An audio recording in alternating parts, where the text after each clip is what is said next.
Olá pessoal, tudo bem? Aqui é o professor Super Malva. Vamos aí para mais uma videoaula, mas antes de mais nada vai lá, se inscreve no canal, ativa o sininho para não perder nada. Dá aquele like positivo, não custa nada e ajuda bastante aí o canal a crescer, desenvolver. Também nossos colegas, né, concurseiros, poder ter um acesso mais fácil aí às videoaulas. As curtidas e as inscrições, pessoal, ajudam bastante, tá bom? Então se inscreve no canal, dá aquele like positivo e vem com o tio. Pessoal, vamos aí para a nossa 13ª e última aula sobre as diretrizes curriculares nacionais gerais para a educação básica, né? 13ª aula aí sobre as nossas DCNs, a última aula aí que a gente vai estar fazendo.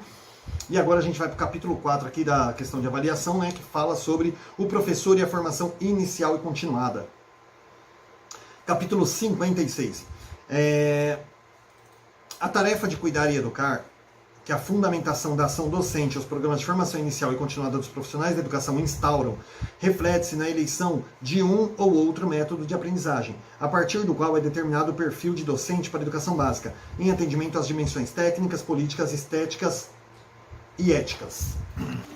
Bom, pessoal, esse artigo 56, ele fala do seguinte, quando você, por exemplo, você faz medicina, aí você fala assim, o cara é médico, aí num dia ele opera o coração, no outro dia ele opera a cabeça, no outro dia ele conserta um pé quebrado. Não, né? Cada médico ele vai se especializar numa área. Ortopedia, pediatria, cirurgia cardíaca, né? Cada médico ele vai se especializar numa área, para que ele seja o melhor naquilo que ele vai exercer, certo? Então, pessoal, da mesma forma, o professor, o que acontece? O professor de educação básica, ele vai trabalhar ali, por exemplo, a educação infantil, ou os 5 primeiros anos do ensino fundamental, não é proibido, ele tem a pedagogia, ele pode trabalhar. Mas se ele quiser fazer um trabalho melhor, nós temos aí a formação inicial e a formação continuada. Que ele vai fazer o quê? Ele vai se especializar naquela faixa etária que ele gosta mais de trabalhar, onde ele vai começar a montar o seu perfil pedagógico. Então, assim, claro que ele pode dar aula, né, no ano seguinte. Eu vou dar aula para o 3º ano esse ano, eu quero dar aula para o 3º ano. Ele pode. Mas assim, é legal então que no ano anterior, na sua formação continuada, ele foque o quê? Em conteúdos para o ensino fundamental, para que ele realmente possa se especializar naquela área, ser o melhor, tá? Para quê, gente? Para que ele possa fazer um melhor trabalho com as crianças. Então, a formação continuada, ela vai trabalhar não só a formação geral, mas a formação por ciclos ali também, para que o professor ele possa se focar melhor naquela área, montar ali o seu perfil. Eu, por exemplo, trabalho sempre com educação infantil, sempre gostei de trabalhar com estágio 1, no máximo em um estágio 2. Cheguei a pegar do 1º ao 5º ano, mas realmente eu gosto da educação infantil. Tá? Então, assim, eu procuro sempre focar meu trabalho nela, fazer minha formação continuada focado no infantil. Não adianta eu fazer uma formação continuada baseada em letramento, alfabetização e letramento, se eu trabalho com crianças de 4 anos. Tá? Então, sempre é legal. Então, essa formação continuada, ela vai começar a definir o perfil do professor. Não é que o professor não pode pegar outra série, ele pode pegar. Mas é legal que realmente, se ele pretende no ano seguinte pegar uma determinada série, procure fazer a sua formação continuada desse ano focada nas necessidades daquela série. Estou ajustando a câmera aqui, pessoal, parece que está um pouquinho torta. Então, focando nas necessidades daquela série que ele quer pegar o ano que vem, para que ele possa fazer um trabalho aí mais concreto, tá? Sem muita deficiência, de repente o professor não conseguir realizar um bom trabalho aí, né?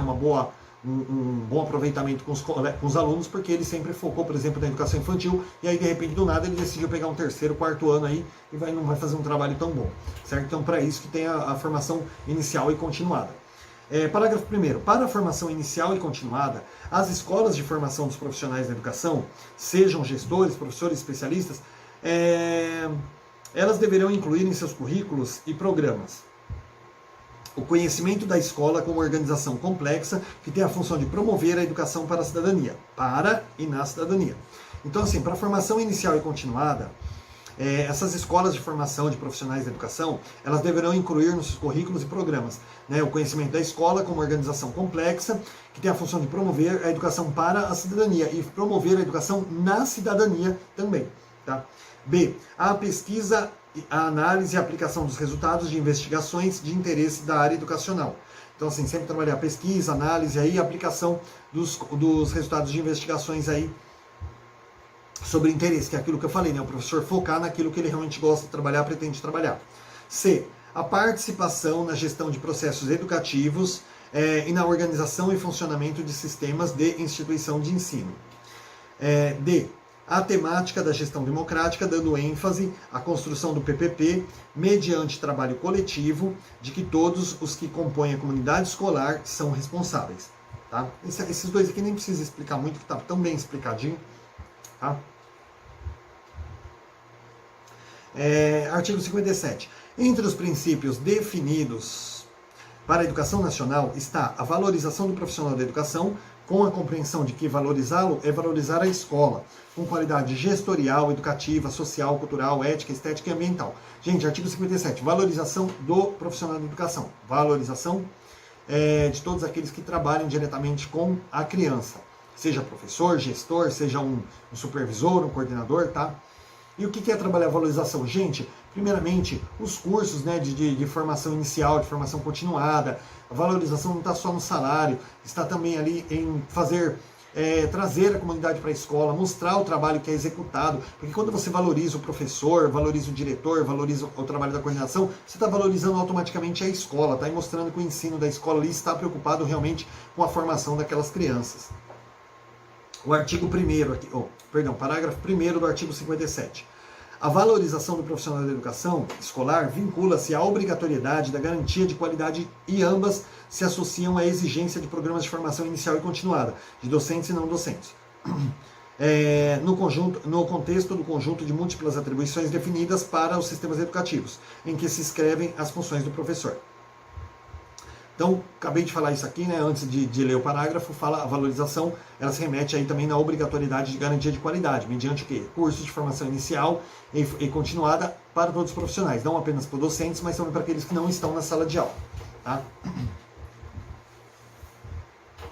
Parágrafo 2º. Os programas de formação inicial e continuada dos profissionais da educação vinculados às orientações dessa diretriz, ou seja, não pode ser programa de formação que não tenha a ver com essas diretrizes aqui curriculares, tá? Tem que estar vinculado a elas. Tá? Esses programas devem prepará-los para o desempenho de suas atribuições, considerando necessário, ou seja, preparar os professores para desempenhar aí suas funções. Opa, bati o pé aqui e desligou a câmera, pessoal, desculpa. Desligou a câmera não, desligou a luz. Então, assim, considerando, pessoal, que é necessário o que nesses programas? Além de um conjunto de habilidades cognitivas, saber pesquisar, orientar, avaliar e elaborar propostas, isto é, interpretar e reconstruir o conhecimento coletivamente. B. Trabalhar cooperativamente em equipe, tá? Então não é assim trabalhando de forma individual, tem que trabalhar em equipe, conjunto ali. C. Compreender, interpretar e aplicar a linguagem e os instrumentos produzidos ao longo da evolução tecnológica, econômica e organizativa. Tá? Então, compreender, interpretar e aplicar a linguagem, né, e os instrumentos produzidos ao longo dessa evolução tecnológica. Aí, né? Então, trabalhar com várias formas de ferramentas com as crianças também. Não apenas tecnológicas no sentido de computador, digital, aí, mas diversas ferramentas tecnológicas aí também. Né? D. Desenvolver competências para a integração com a comunidade e para relacionamento com as famílias. Então, assim, curso de formação também, ensinar o profissional, ajudá-lo aí, auxiliá-lo a aprender a lidar de forma melhor ali com as famílias dos alunos, né, com a comunidade escolar em geral, que é muito importante também para poder realizar também esses projetos aí junto com a comunidade, tá? Artigo 58. A formação inicial nos cursos de licenciatura não esgota o desenvolvimento dos conhecimentos, saberes e habilidades referidas, razão pela qual um programa de formação continuada dos profissionais da educação será contemplado no projeto político-pedagógico. Pessoal, nesse artigo 58, aqui, quando fala de formação inicial nos cursos de licenciatura, aqui está falando não esgota o desenvolvimento dos conhecimentos, saberes e habilidades referidas.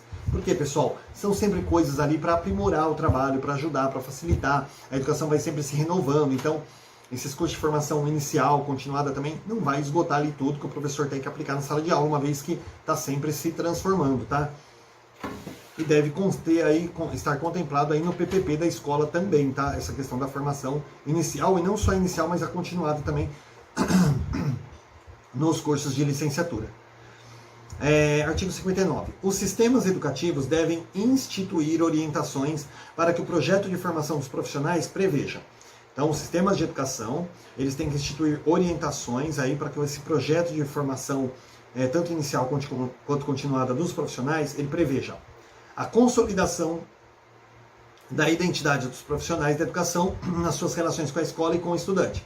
Então, consolidação, pessoal, completar ali aquilo que falta no professor na determinada área que ele escolheu para trabalhar. Não é que ele não pode, que ele tem que trabalhar só naquilo, ele pode trabalhar de estágio 1 a 5º ano, mas é legal que ele se aprimore na área que ele mais gosta ali, onde ele vai querer construir o perfil.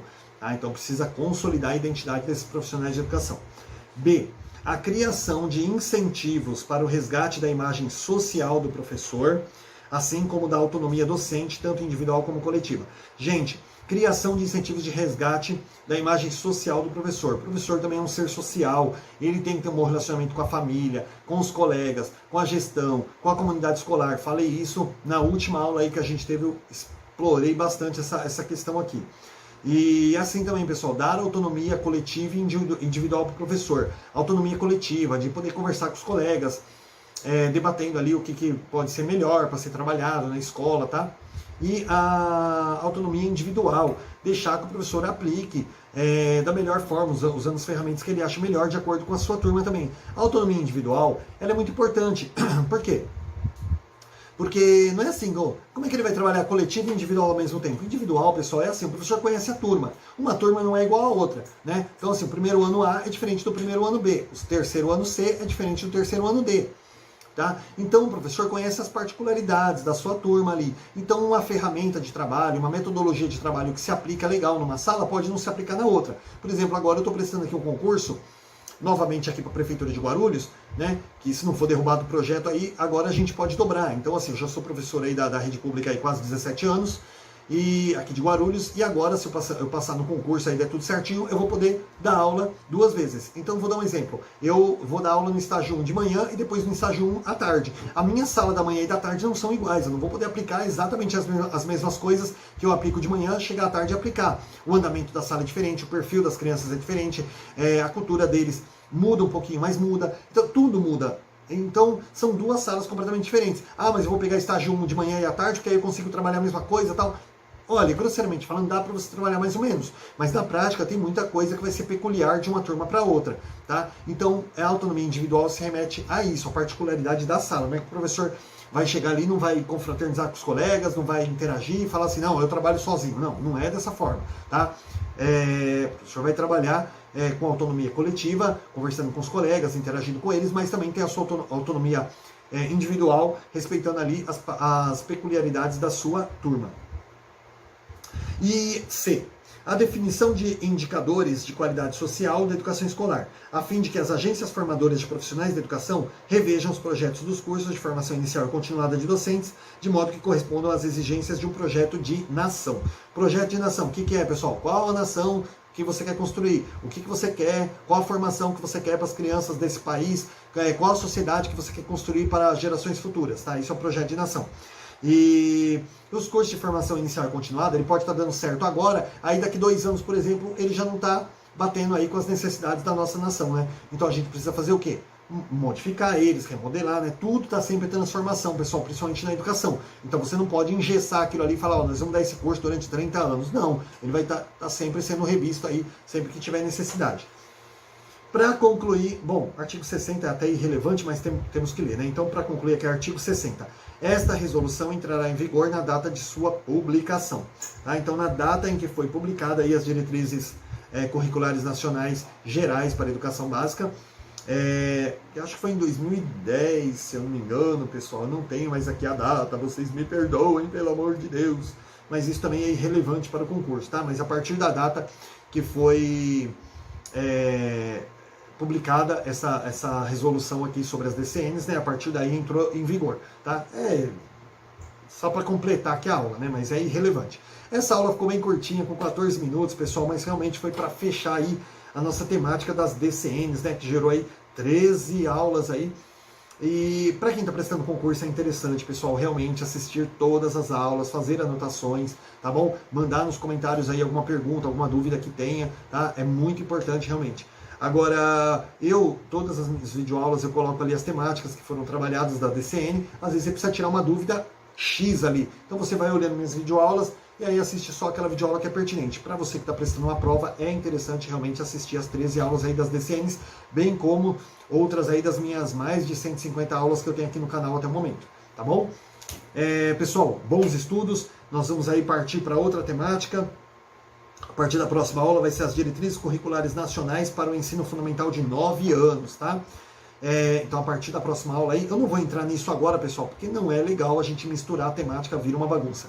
Então, a gente vai começar a trabalhar na próxima aula com essas diretrizes nacionais aí para o ensino fundamental de 9 anos, tá? Até lá, pessoal, bons estudos, façam aí suas anotações, tirem suas dúvidas necessárias, tá bom? Bons estudos e até a próxima aula.